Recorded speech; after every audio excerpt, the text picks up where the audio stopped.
What I want to do now is the same thing we've done with all the other beginning student language constructs we've seen, which is to go over in a little bit more detail the rules for forming function definitions and function calls, and also the rules for evaluating function calls. Before I get to those rules, I just want to show you something, which is where you can find all the rules for the BSL language.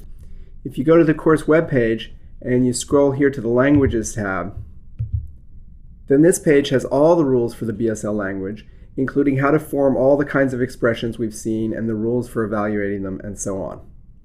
The rule for forming a function definition is simple. We start with open paren define because it's a definition. And then we have open paren and the name of the function, followed by the names of the parameters. In the example we have so far, we just have one parameter c, but we'll define other functions later that have more than one parameter. And then we close that paren. So this first part has open paren, the name of the function, the name of the parameters, and we close that paren. And then, and we always put it on a new line, we have an expression which forms the body of the function.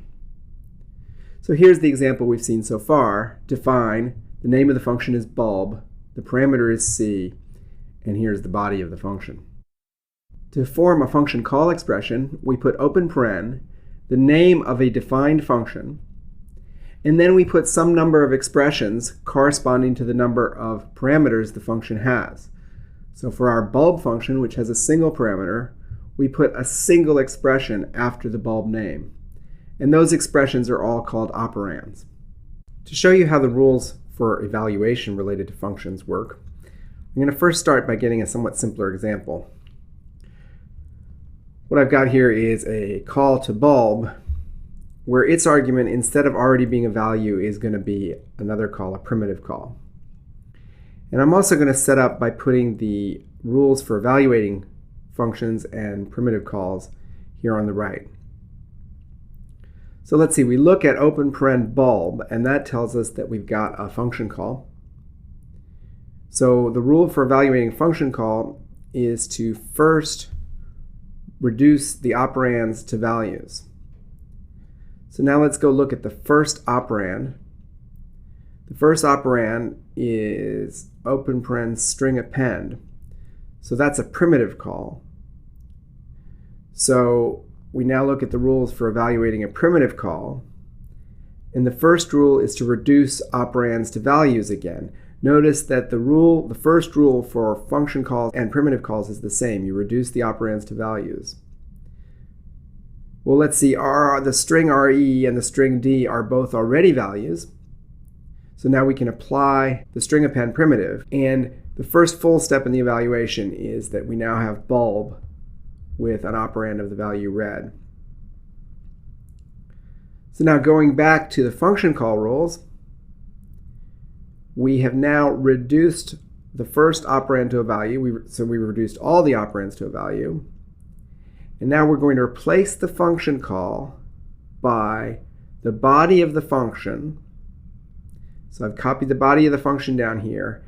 But in the body of the function, we're going to replace every occurrence of the parameter c by the argument, the corresponding argument to the function, in this case red.